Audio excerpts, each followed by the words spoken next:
Hola, ¿qué tal? Excelente día a todos y a todos. Hoy vamos a continuar con lo que es el procedimiento ante la Corte Interamericana de los Derechos Humanos, en particular el procedimiento contencioso. Ya hemos visto la estructura de la Corte Interamericana, cuál es el procedimiento más o menos a seguir y en esta ocasión lo que vamos a realizar es ver cuáles son las etapas resolutorias y sobre todo el cumplimiento de dicha, bueno, cuando se realiza la sentencia del juez proyectista, aprobado por los demás jueces. Bueno, ¿en qué momento la Corte tiene competencia para conocer un caso sobre un estado en específico? De acuerdo a la Corte, bueno, tiene competencia para conocer cualquier caso de la interpretación y aplicación de las disposiciones de la Convención que le sean sometidas. Cualquier caso que tenga relación con esta convención interamericana, bueno, en este caso el Pacto de San José, dichos estados lo hayan reconocido en cuanto a su competencia. Ya ven que, bueno, al momento de ratificar el Pacto de San José, cada uno de los estados, salvo que lo denuncien dicha convención, se entenderá de que están de acuerdo con la aplicación del procedimiento contencioso frente a la Corte Interamericana. Asimismo, todo Estado parte puede, en el momento del depósito de su instrumento de ratificación o adhesión de la Convención Americana, o en cualquier momento posterior, declarar que reconoce como obligatorio en pleno derecho de la competencia de la Corte Interamericana. Lo que les decía, al momento de que ya se hace la ratificación por parte del Estado miembro, en ese momento eh, hay una declaratoria, aunque tácitamente se puede señalar de que ya se encuentran sometidos ante la Corte Interamericana. ¿Cuánto dura el proceso de un caso ante la Corte Interamericana? Híjole, ya les había adelantado un poquito, pero en promedio, la duración de cualquier caso contencioso que vaya ante la Corte Interamericana, de acuerdo a una estadística que sacó la propia Corte, fue de 22.2 meses, es decir, casi 2 años desde que eh, desde la fecha en que se somete un caso ante la Corte hasta la fecha de emisión de la sentencia de reparación por parte de la Corte. Sin embargo, aún faltaría que se cumpla con dicha sentencia. En ocasiones, pues tarda un poquito más y sobre todo cuando se tratan de, de esos resarcimientos respecto a la conformación o estructura de la autoridad responsable, puede llevar a más tiempo. Es a veces, bueno, ya les he recordado en esta clase que la estructura mexicana para poder llevar a cabo estos cambios por cuestiones de sentencias de la Corte Interamericana han llevado, vamos, estamos en el 2021, ya vamos a cumplir los 10 años, del caso de Radilla Pacheco, y todavía seguimos con estos cambios internos.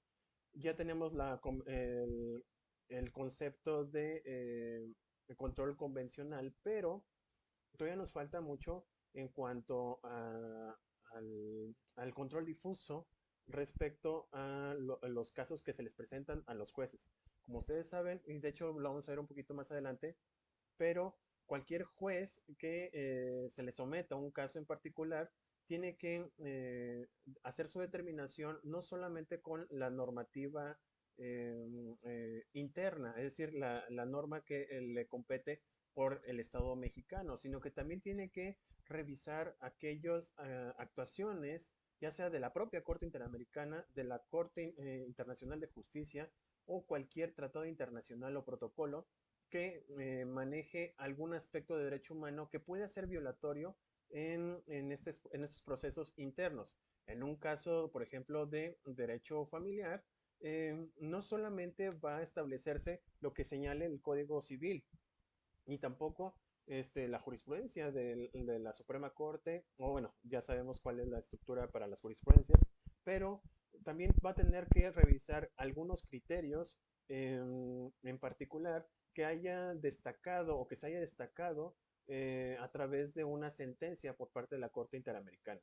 La verdad es que en teoría eso es lo que debería de hacerse, En algunos tribunales así se hace, por ejemplo, en materia electoral, prácticamente todos los tribunales, desde el local hasta llegar a a la sala superior del Tribunal Federal, bueno, Tribunal Electoral del Poder Judicial de la Federación, utilizan este tipo de elementos y también aplican lo que es el control convencional para, en todo caso, vamos, permítame la contradicción, se aplica la convención para la inaplicación de alguna norma interna.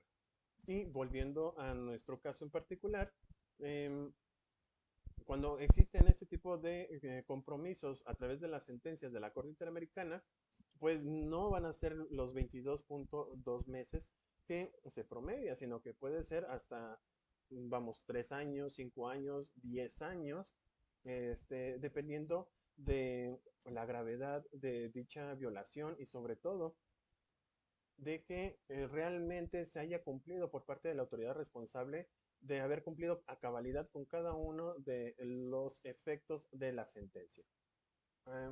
Por otro lado, ustedes como ciudadanos, bueno, en este caso, que forman parte de la sociedad del Estado miembro de la OEA, como ya les había señalado con anterioridad, em, pueden ir a presentar alguna denuncia en contra del Estado por la violación de algún derecho humano. Puedo poner a colación lo que está pasando actualmente en México. Hace poquito, los representantes de las personas que lamentablemente, bueno, que fueron víctimas de la línea 12 del metro, pues presentaron una denuncia ante la comisión. Recuerden que nosotros como individuos o como grupos perjudicados de la autoridad responsable, la única forma de llegar ante la Corte Interamericana es a través de la Comisión Interamericana. Ya les había comentado que es como nuestra fiscalía en términos internacionales, en términos de derecho internacional. Entonces, ustedes pueden llenar un formulario que ahorita lo vamos a comentar y lo van a presentar cuando haya ciertos casos de gravedad y de urgencia y también que cumpla con ciertos requisitos que la comisión señala para poder adoptar, entre otras cosas, las medidas cautelares y sobre todo admitir dicha denuncia. En este caso, para poder presentar una denuncia, primero hay que revisar ciertos criterios que la comisión ha puesto en práctica y que se encuentran en su página de internet. Aquí se los pongo para que en dado caso que ustedes quisieran presentar alguna denuncia en contra de la autoridad, pues lo pueden realizar a través de bueno, en la página van a ver ciertos criterios y ustedes van a tener que cumplir con cada uno de ellos.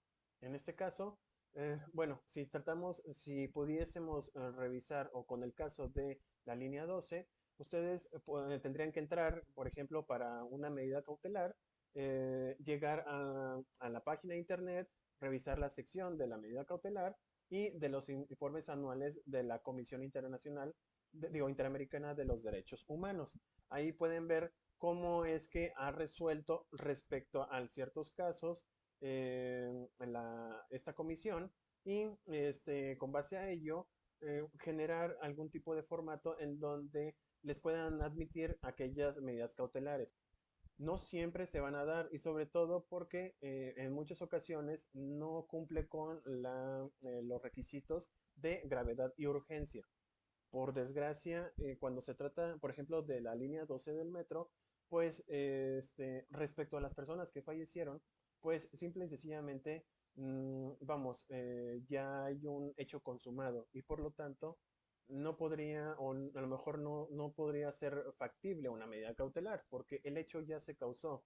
En todo caso, lo que pudiese señalar estos individuos, o bien un grupo de individuos, es prevenir algún caso de violación de derechos humanos. En este caso, bueno, la línea 12 pues se encuentra ahorita clausurado, pero tendría que haber ciertos elementos para que a lo mejor en otra línea o en otra de las líneas del metro, a lo mejor exista alguna situación que ponga en peligro los derechos humanos de sus personas, en este caso de los ciudadanos, y por lo tanto eh, llegue a ser algo más grande, o sea, en lugar de los 26 personas que fallecieron lamentablemente, pues pueda llegar a ser alguien más o muchos más.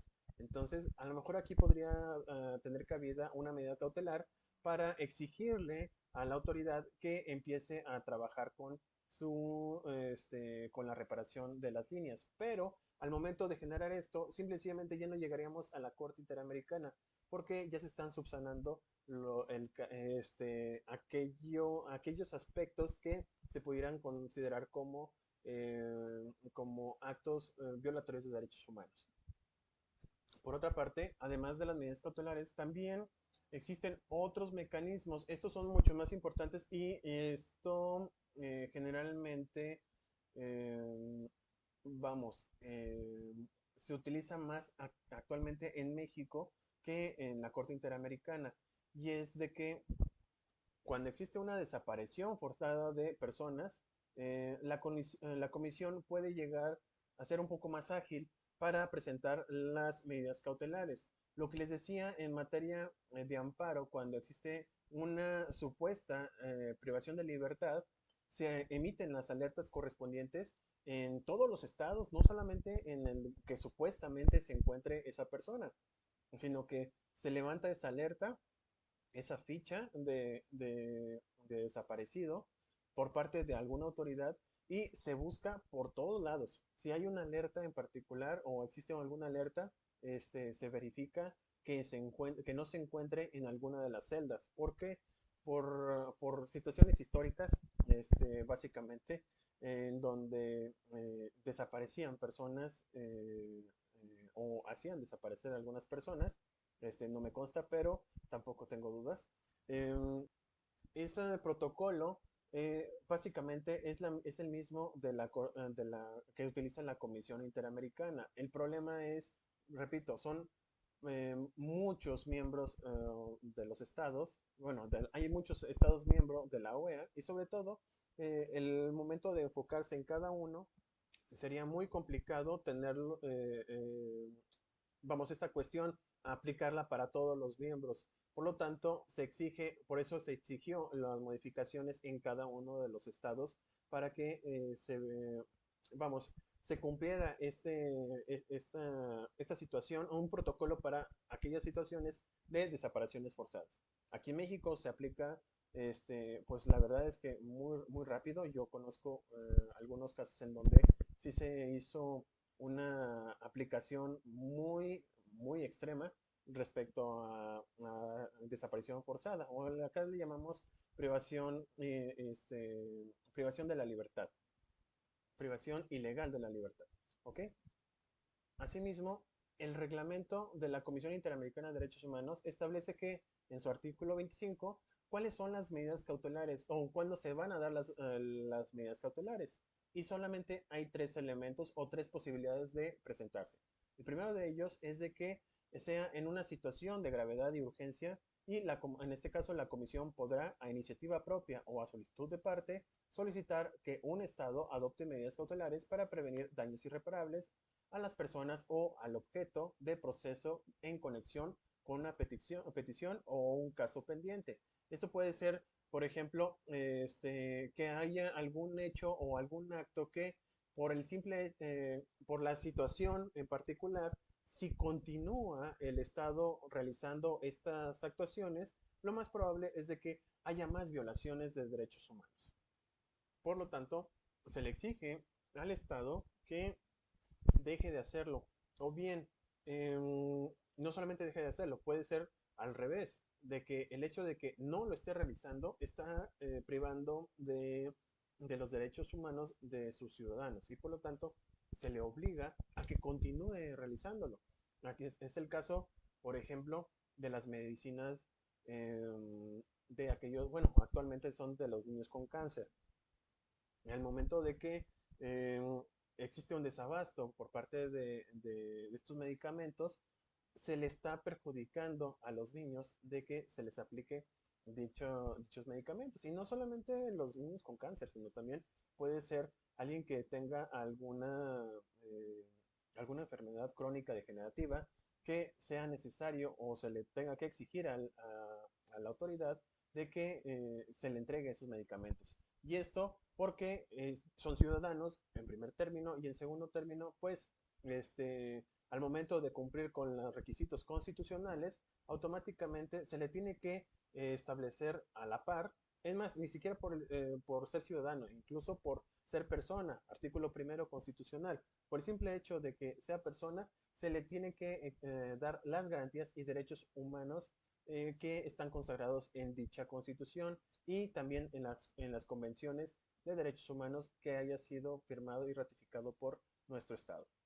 Asimismo, se va a pedir medidas cautelares con el fin de prevenir daños irreparables a personas que se encuentren bajo la jurisdicción de ese y en forma independiente de cualquier petición o caso pendiente. Es esto lo que conocemos como la apariencia del buen derecho.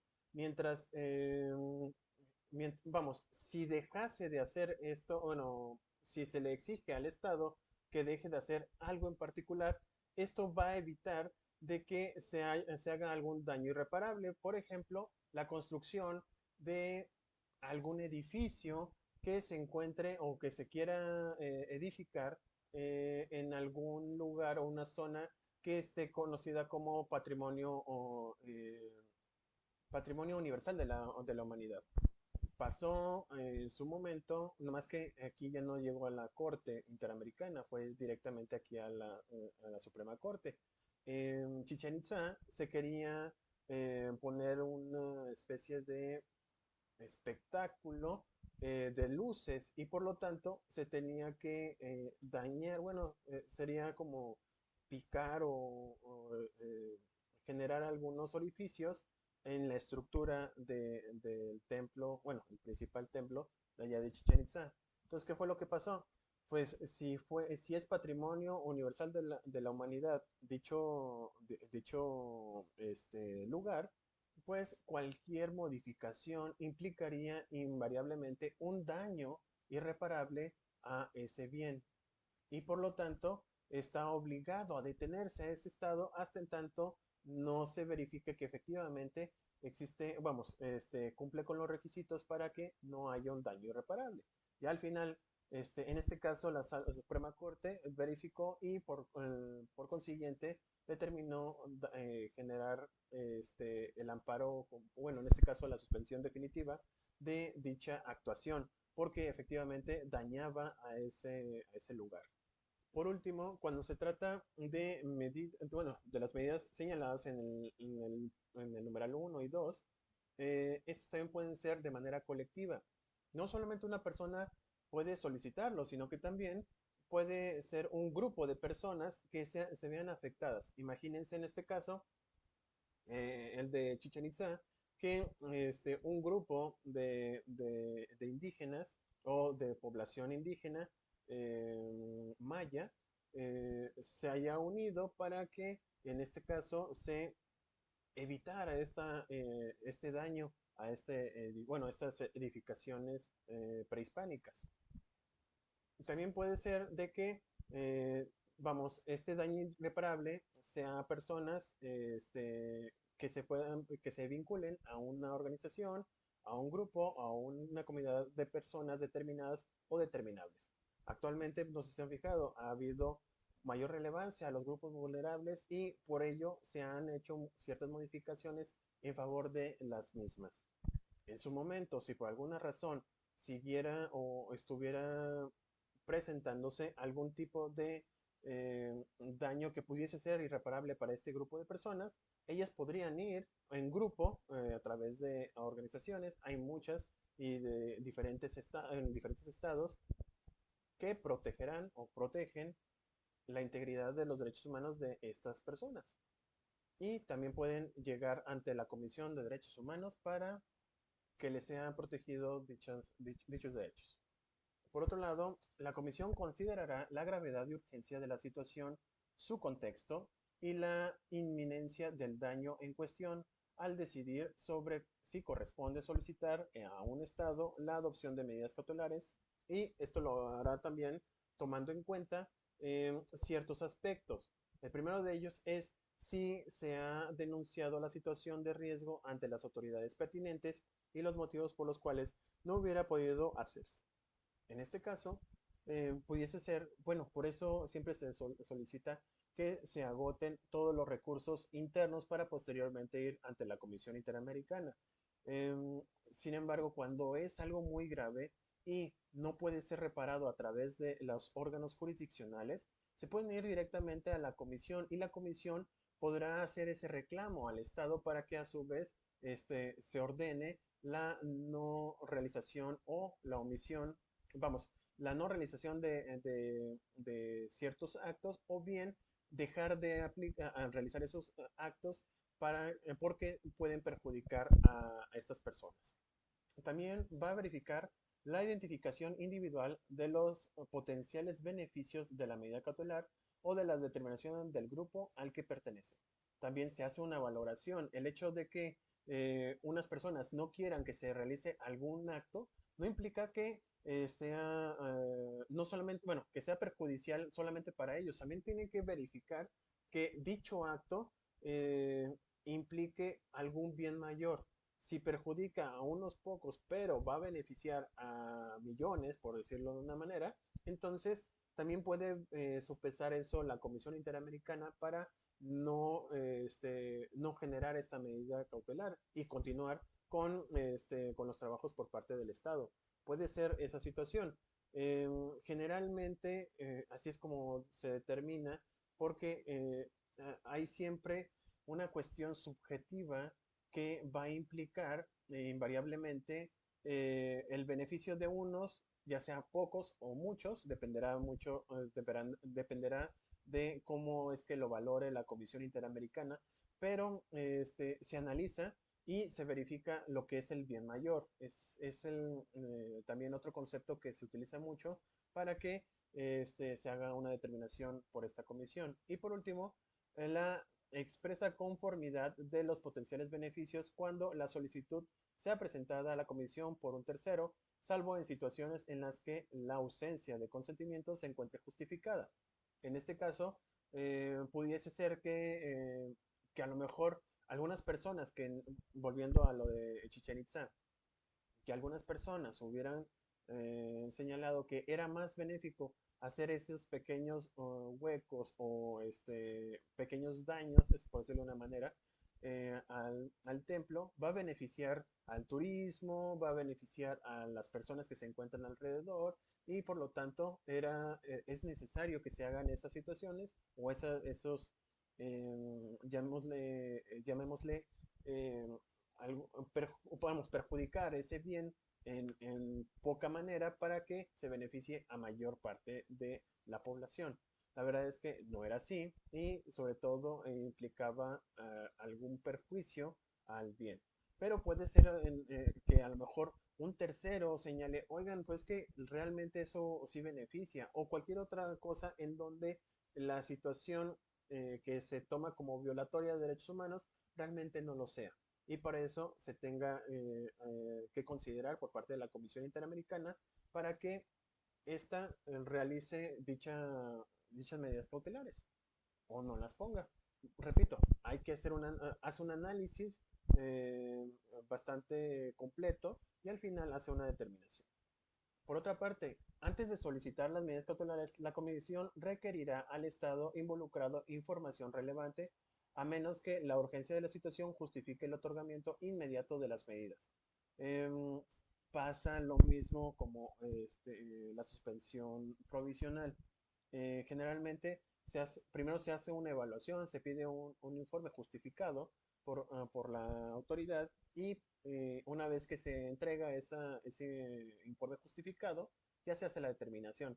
A veces ni siquiera se pide la justificación, sino que primero se actúa por parte de la comisión generando la medida cautelar, y ya cuando se determina de que no era tan urgente o bien no era tan, no se ponía tanto en peligro el bien o la persona, entonces se vuelve como, se relaja, por decirlo de una manera, a la autoridad y ya permite un poquito más la actuación por parte de la autoridad responsable frente a esa actuación. Dice, no, ¿sabes qué? A lo mejor sí, efectivamente no es necesario que se emita esta medida cautelar. Por otra parte, puede ser de que, bueno, la comisión determina por plazos si esa situación ya no es tan perjudicial. Entonces, hace una evaluación periódica sobre la pertinencia de algunas medidas cautelares que fueron otorgadas. Porque si por alguna razón estas se empiezan a ampliar, puede llegar a ser perjudicial para la sociedad, no tanto para la persona que está pidiendo dichas medidas. Y en cuanto bueno, al Estado, este podrá presentar una petición debidamente fundada a fin de que la Comisión deje sin efectos la solicitud de adopción de medidas. No solamente va a ser a través de la evaluación por parte de la Comisión, sino también el Estado puede decir, oye, pues es que necesito terminar de hacer esta cosa porque está perjudicando a un bien mayor. Entonces, le solicita y la solicitud puede ser aprobada o puede ser negada por la Comisión. La comisión solicitará observaciones a los beneficiarios o sus representantes antes de decidir sobre la petición del Estado y la presentación de dicha petición no suspenderá la vigencia de las medidas cautelares otorgadas. Esto quiere decir de que, aunque no lo quiera seguir teniendo el Estado, eso no va a implicar de que se suspendan esas medidas cautelares, sino hasta que haya revisado, haya analizado la petición, haya solicitado alguna respuesta por parte de los beneficiarios o sus representantes respecto a esta medida cautelar, que ellos digan a lo mejor, no, ¿saben qué? Sí, hay que quitar esas medidas cautelares porque nos beneficia a nosotros. O bien lo que va a suceder es de que esto nos va a dar más de lo que nos está quitando. Y por eso hace ese análisis y al final de cuentas va a responderle al Estado solicitante, bueno, en este caso al Estado responsable, que está solicitando dicha petición. Por otro lado, la Comisión podrá requerir a las partes interesadas información relevante sobre cualquier asunto relacionado con el otorgamiento, observancia y vigencia de las medidas cautelares. El incumplimiento sustancial de los beneficiarios o de sus representantes con estos requerimientos podrá ser considerado como causal para que la Comisión deje sin efectos la solicitud al Estado de adoptar medidas cautelares. Respecto de medidas cautelares de naturaleza colectiva, la Comisión podrá establecer otros mecanismos apropiados para su seguimiento y revisión periódica. Eh, Cuando se trata de algunos beneficiarios en particular, eh, puede en cualquier momento solicitar cierta información el Estado, bueno, en este caso la Comisión. Si por alguna razón los beneficiarios no llegaran a informar nada o simplemente ignoran este requerimiento, eh, podrá ser que digan, no, pues que a lo mejor ya no le está interesando al beneficiario que sigan estas medidas cautelares y por consiguiente, pues hay que quitarlas. Eso es muy peligroso, pero lamentablemente vamos, si la comisión es el que, válgame la expresión, si la comisión está echándole la mano a los beneficiarios y estos no cumplen con el mínimo requerido, vamos, va a haber un momento en donde la comisión pues va a decir, pues para qué seguimos con esta medida cautelar, ¿ok? Y también respecto a vamos, aquellos beneficiarios que son de naturaleza colectiva, es decir, grupos, organizaciones y bueno, en general algunas asociaciones con reconocimiento internacional, eh, va a tener ciertos mecanismos, es decir, puede ser de que dirija el oficio al representante legal o al que representa a toda esa, vamos, si hay un número mayor de personas, pues generalmente se pone su representante legal o bien un abogado que lo represente a todos. Por último, y no menos importante, el otorgamiento de esas medidas y su adopción por el Estado no constituirá prejuzgamiento sobre la violación de los derechos protegidos en la Convención Americana sobre los Derechos Humanos y otros instrumentos aplicables. Es como aquí nuestro amparo. Eh, Cuando existe esa suspensión provisional o definitiva, no implica que con ello se señale que es culpable el Estado, sino que tiene ciertos elementos que pueden provocar, al final de cuentas, esa responsabilidad. Pero no quiere decir de que realmente lo sea. Puede ser de que a lo mejor por algunas circunstancias aparente que hay una violación, pero al final de cuentas no lo sean tanto. Y al final, cuando se da el proceso, al final puede ser de que el Estado no sea culpable. Siguiendo con nuestra clase, aquí les pongo un esquema del procedimiento de un caso contencioso ante la Corte Interamericana. Em, Se los voy a poner aquí y posteriormente se los voy a mandar como imagen, pero quiero aquí que vean cuál es la forma en que va a seguirse dicho procedimiento. En principio de cuentas, pues siempre tiene que haber un escrito. Eh, Escrito o petición. En este caso, este procedimiento señala que siempre va a ser a través de un escrito.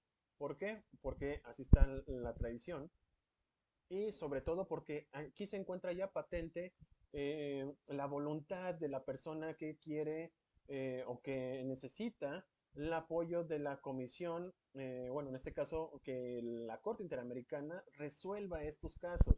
En este caso, en esta situación, el escrito o sometimiento del caso por parte de la comisión. Se presenta el escrito, llega a la Comisión Interamericana y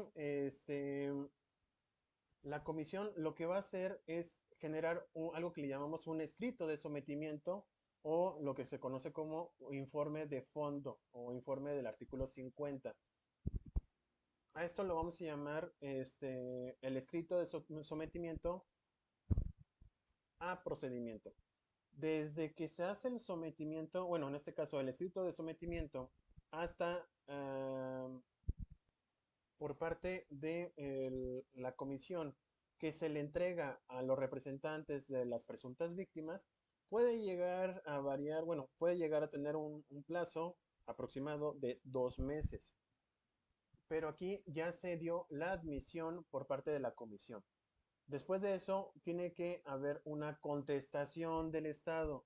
Acuérdense, como cualquier garantía, siempre hay que ser oído y vencido. Y por lo tanto, la autoridad que supuestamente es responsable, pues tiene que contestar. Y para ello se le tiene que entregar el escrito de los representantes de las presuntas víctimas y posteriormente tiene que presentar ese escrito ante la comisión. Y también desde la recepción por parte del Estado del escrito y todos sus anexos hasta la excepción por parte del Estado o la contestación, va a tardarse otros 2 meses. Después de aquí vamos a tener dos opciones. La primera de ellas es de que exista algún tipo de acuerdo de solución amistosa. Es lo que conocemos como mediación o conciliación. En este caso, si llegáramos a tener un acuerdo de solución amistosa, llegaríamos a una sentencia de homologación de acuerdo de solución amistosa. Es decir, llega a un acuerdo y, llegan a un acuerdo y ese acuerdo es, le podemos llamar homologación, pero es autorizada por la Corte Interamericana y por lo tanto ya tiene una obligatoriedad a favor del beneficiario y, pues, por decirlo de una manera, en perjuicio del Estado responsable. Cuando se hace dicha homologación, puede tener dos opciones también. Una solicitud de interpretación, una sentencia de interpretación y pero ya no se puede hacer algún tipo de modificación. Solamente se va a solicitar dicha interpretación, pero hasta ahí nomás va a quedar.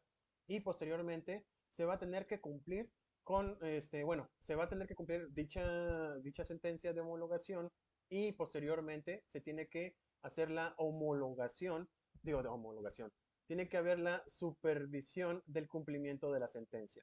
No solamente, recuerden que no solamente se queda en la sentencia, sino que la Corte Interamericana va a vigilar que se cumpla con dicha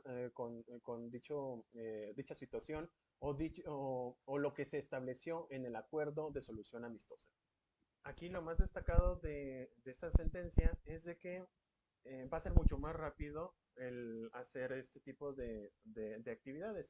En lugar de irse con todo el proceso, como ahorita lo vamos a ver, con el simple hecho de que eh, se ponga en la contestación de que quieren llegar a un acuerdo de solución amistosa, eh, pues se hace esta reunión, se revisa cuál es la petición, si acepta el Estado, pues nomás lo único que va a hacer es de lo aceptado por parte del Estado y también por parte de los beneficiarios de las víctimas, van a realizar como un tabulador de efectos en los cuales los va ¿cómo se llama? A certificar la Corte Interamericana.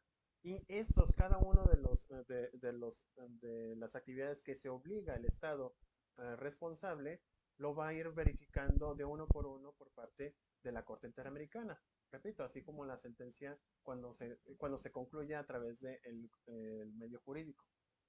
Cuando, vamos, se sigue con el proceso y no hubo un acuerdo de solución amistosa, puede también señalarse por parte de la contestación de la autoridad, primero, el reconocimiento total o parcial de los hechos o las violaciones. Sería como una especie de allanamiento. O puede interponer algún tipo de excepción preliminar, que está establecido en el artículo 44 42, perdón, del reglamento de la comisión.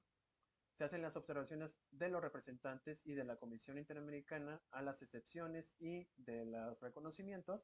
Se hace lo que conocemos a nosotros en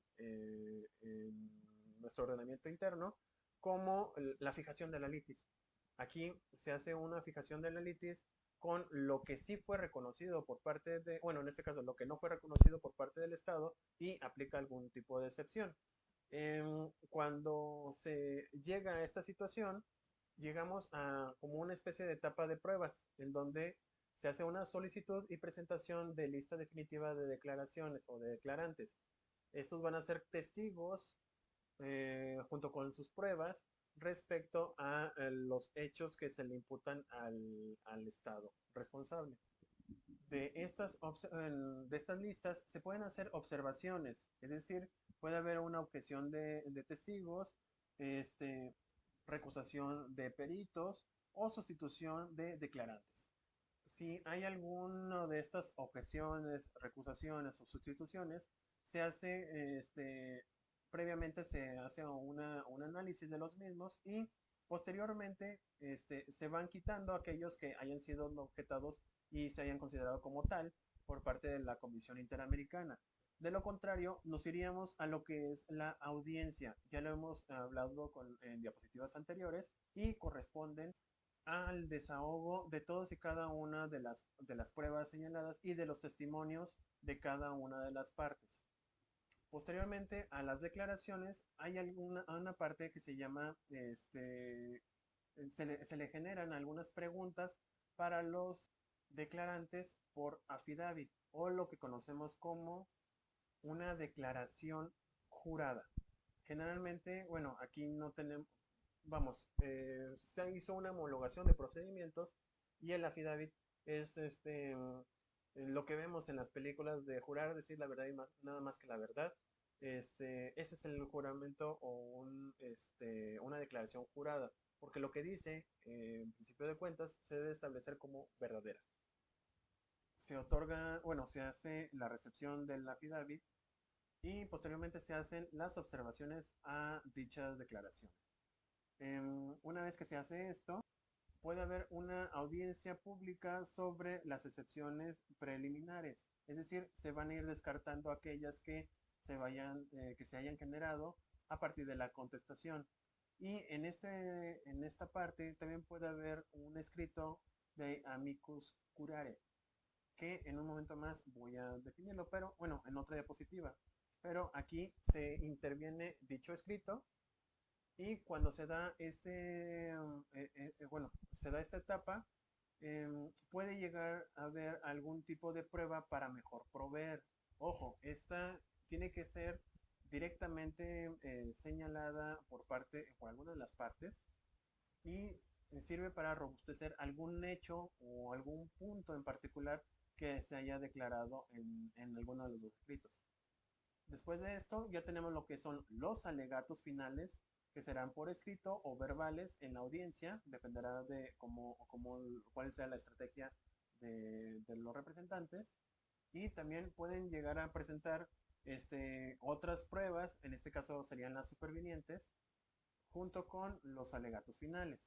Después seguirán las observaciones de las partes a los anexos presentados por las contrapartes y en este caso, repito, son aquellos supervinientes o pruebas para mejor resolver. Y por último, vamos a tener lo que son las sentencias de excepciones preliminares, que es como que van a cuerda separada, pero que se tienen que pronunciar previamente para llegar a la sentencia de fondo, para ya sea la reparación o, y en este caso, las costas de dicho procedimiento. Al final, como pasó en la sentencia de homologación, si existe alguna petición de interpretación, se hace la solicitud y se da la sentencia de interpretación, pero solamente va a ser con el fin, no modifica la sentencia, solamente es para señalar qué es lo que realmente quiere la Corte Interamericana que realice el Estado que se encuentra como responsable. Y por último, una vez que se hace la sentencia, pues tenemos la supervisión de cumplimiento de la sentencia. Como ya lo hemos señalado anteriormente, siempre la Corte va a verificar que se cumplan sus sentencias. De lo que les había hablado anteriormente, el amicus curiae son escritos relacionados por terceros ajenos a un caso que ofrecen voluntariamente su opinión respecto a algún aspecto relacionado con el mismo para colaborar con el tribunal en la resolución de sentencias. ¿Quién puede presentar un amicus curiae? Cualquier persona o instituto que pueda presentar dicho escrito. Lo que pasa es de que en ocasiones, pues no puedo llamarlo como un gestor, pero sí existe una persona que digo, si se le facilita. Híjole, es que no puedo llamarlo chismoso. Sería muy burdo de mi parte señalarlo así, pero es algo semejante. ¿Por qué? Porque es una persona que no tiene nada que ver con el caso en particular, pero se mete a través de un escrito y dice por qué sí debe o por qué no se le debe de responsabilizar al Estado por una situación en particular, sobre todo en violación, obviamente en violación de derechos humanos. Em, pero esta persona tiene que se tiene que presentar ante el tribunal, tiene que tener conocimiento, obviamente, de la situación y sobre todo que también sea experto en cómo resolver esa situación. En ocasiones puede ser de que un abogado internacionalista tenga la posibilidad o tenga el conocimiento de algunos antecedentes que quizás puedan ayudar a resolver el caso en particular. Entonces presentan el escrito o bien alguno de las partes puede solicitar, a lo mejor le puede decir a esta persona que lo apoye con algún escrito y lo va a tomar en consideración o no, dependerá de la Corte Interamericana de utilizarlo en la sentencia o simple y sencillamente archivar dicho escrito. En los casos, bueno, en el ejercicio de este tipo de procedimientos, solamente se aceptan aquellos que son expertos en la materia y que realmente quieren resolver el caso a favor, bueno, ya sea a favor del Estado o del beneficiario. Generalmente es a favor del beneficiario que estas personas generan sus escritos. Pero prácticamente es alguien ajeno, por eso les decía que, bueno, es una persona que nada tiene que ver con el caso y como quiera se mete en él. Por otro lado, hay una situación, si las labores de la Corte Interamericana son estrictamente judiciales, pues no hay necesidad de moverse en su lugar, es decir, en donde está su sede, porque eso implicaría pues algún tipo de gasto y sobre todo no existía certeza de el lugar en particular donde genera sus resoluciones la Corte Interamericana. Y esto en atención a sus tres funciones, como es la contenciosa, cautelar y consultiva. Si tiene estas actividades, ninguna de ellas está o establece lo que es la supervisión.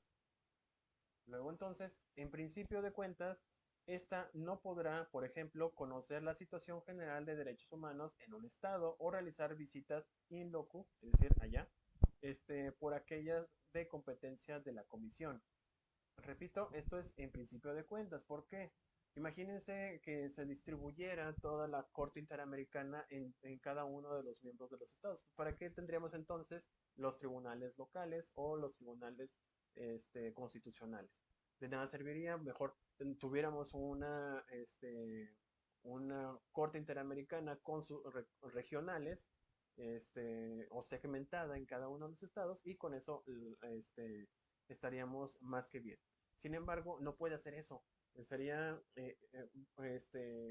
muy laborioso, muy costoso. Pues vamos, en nuestro poder judicial bueno, dentro de lo que cabe, es altísimo el presupuesto que se le da, con justificación, desde luego, pero imagínense ahora que tuviéramos una corte interamericana, no solamente regional, aquí en esta zona de, del país, pues como que no tendría lógica, porque, repito, tendría que, cumpliría con los mismos requisitos de nuestro Poder Judicial, que actualmente tienen las veces de control difuso y con control convencional. Sin embargo, conforme a lo dispuesto en el artículo 58, pues decía que en primera instancia, esta puede requerir en cualquier estado de la causa la realización de diligencias probatorias en el marco de la tramitación de un caso contencioso.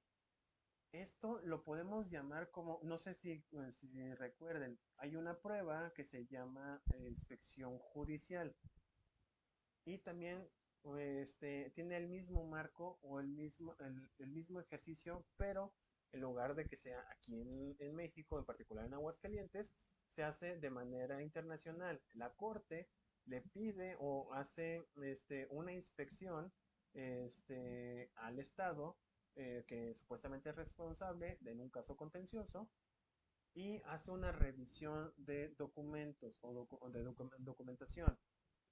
Para ello puede ir cualquier persona autorizada por la Corte Interamericana y realizar dicha inspección. Así pasó, por ejemplo, en el 2015, el tribunal realizó tres diligencias judiciales. Lo que decía es una inspección judicial en el marco de la tramitación de los casos de pueblos Caliña y Locono contra Surinam, también la comunidad Triunfo de la Cruz y sus miembros contra Honduras y la comunidad Garifuna de Punta Piedra contra Honduras en el territorio de los estados de Honduras y Surinam. Curiosamente estos estados, ¿verdad? Ahora bien, respecto a los casos en particular, puede ser de que si bien se utilizan por cuestiones didácticas algunos criterios de la Corte Interamericana a través de sus sentencias, en algunas situaciones hay algunos documentos que sí pueden ser públicos. Recuerden que uno de los derechos humanos más importantes es la protección de datos personales y sobre todo aquí en México que tenemos ese problemita respecto a ¿cómo se llama? A la falsificación de identidad o a la clonación de datos en perjuicio de una persona. Em, Acá en el caso de la Corte Interamericana, solamente algunos lugares o algunos documentos, mejor dicho, pueden ser públicos. ¿Y cuáles son estos? En primer término, sus sentencias y otras decisiones, incluyendo los votos razonados, disidentes o concurrentes, cuando cumpla con los requisitos señalados en el reglamento de la Corte. Las piezas del expediente, excepto las que sean consideradas irrelevantes o inconvenientes. Acuérdense que hay situaciones de carácter ético o moral que no pueden ser utilizados o no pueden ser puestos en público por dicha situación. En ocasiones son tan terribles las fotografías o las imágenes que simple y sencillamente no se permitiría en la utilización de dichas imágenes para que se pongan en público. También es pública el desarrollo de las audiencias a través de medios tecnológicos que correspondan. En este caso, pues ya tenemos lo que es el streaming. Ustedes pueden ir a YouTube y pueden observar aquellas audiencias de la Corte Interamericana. Y en general, todo documento que se considere conveniente, asimismo, los documentos depositados ante la Secretaría de la Corte concernientes a casos ya sentenciados, es decir, que hayan causado estado, que son accesibles al público, salvo los que la Corte haya resuelto otra cosa. Repito, verdad, siempre tendrá que ir en consideración los datos personales, la protección de datos personales y las normas morales y éticas de la profesión. Por otro lado, existe, le vamos a llamar defensor interamericano, el cual es una persona, un grupo de personas designados de oficio por parte del tribunal en casos en que las presuntas víctimas no cuenten con representante legal debidamente acreditado. Así como nosotros, cuando existe alguna una situación en perjuicio, podemos tener una defensoría de oficio, sobre todo aquellas personas que no cuentan con recursos suficientes para contratar a alguna persona. Aquí también pasa lo mismo. Existe un defensor interamericano que va a apoyarlos en cuanto a sus conocimientos legales. Respecto al trámite, por desgracia, en algunas situaciones no es posible generar o vamos apoyarlos hasta en tanto no se termine la resolución. Es decir, tiene que estar pagando los viajes, algunos recursos para, por ejemplo, para la entrega de una prueba o la declaración de alguien tiene que mandarlo a este lugar para que haga la declaración. Esto cuesta y cuesta muchísimo, pero con el defensor interamericano generalmente va a orientar para disminuir bueno, reducir económicamente hablando el costo de estos procesos o estos casos. Y todo esto se debió a que la Corte consideró que para la efectiva defensa de los derechos humanos y la consolidación del Estado de Derecho, es necesario que se asegure a todas las personas las condiciones necesarias para que puedan acceder a la justicia, tanto nacional como internacional, y hagan valer efectivamente sus derechos y libertades. Esto lo ha retomado todos y cada uno de los tribunales de todos los estados. ¿Por qué? Porque es un reflejo de lo que señala o lo que ha querido estructurar la Convención Interamericana de los Derechos Humanos.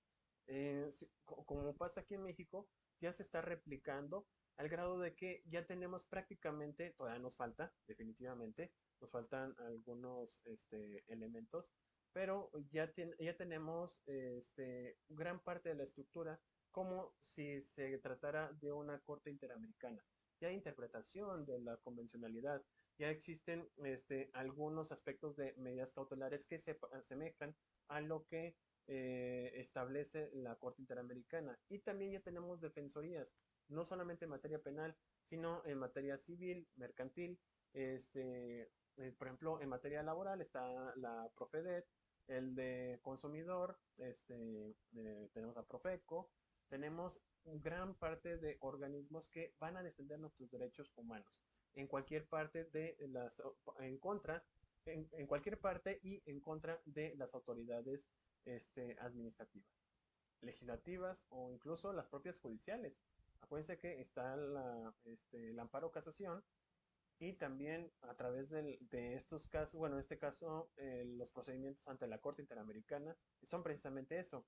Ahí van a velar el debido proceso de algunas autoridades, incluyendo las del Poder Judicial.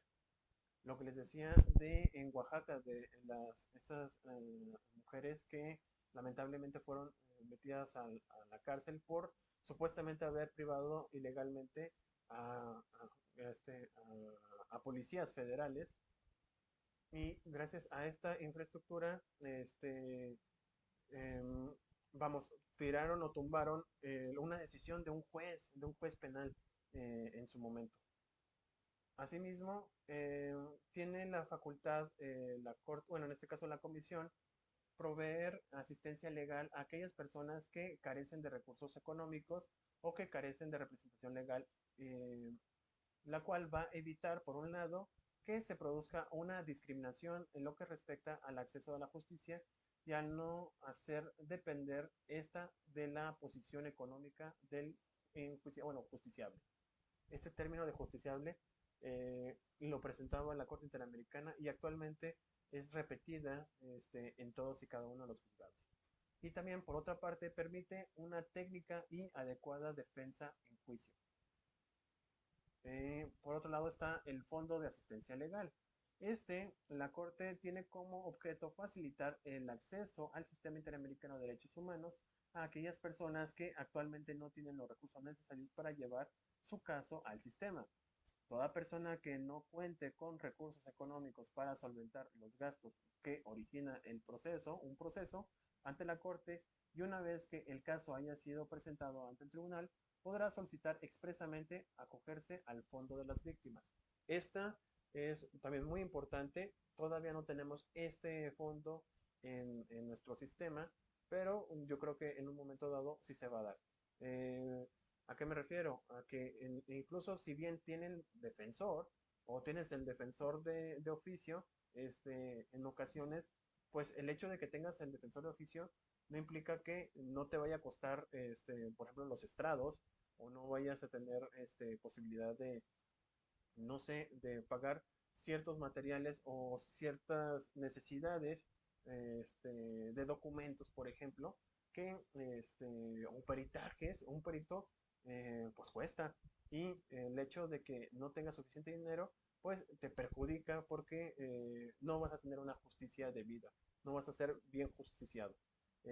Vamos, no vas a tener los elementos para defenderte o bien para esclarecer alguna violación que te hayan realizado alguna autoridad.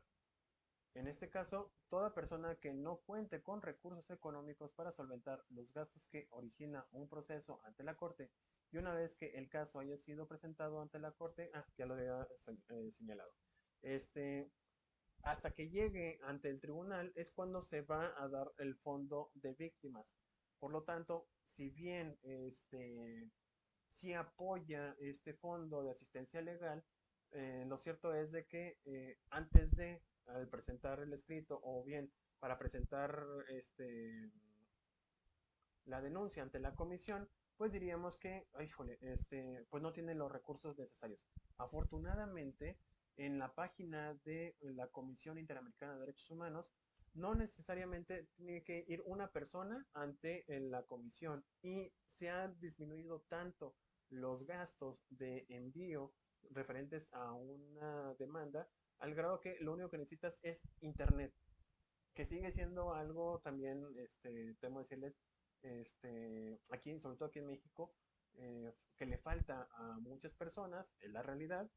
Vivimos en un país donde tenemos una mayoría de pobreza en cuanto a la sociedad, pero ya facilita hasta cierto punto la posibilidad de que si por alguna razón uno de ustedes o alguien en general quisiera presentar alguna denuncia a un estado, eh, hay una página en donde ustedes pueden llenar un formulario, subir información, presentan lo que necesita, bueno, como que lo básico, se pasa a la comisión y la comisión va a verificar o va a realizar un análisis a dicha denuncia y la va a investigar.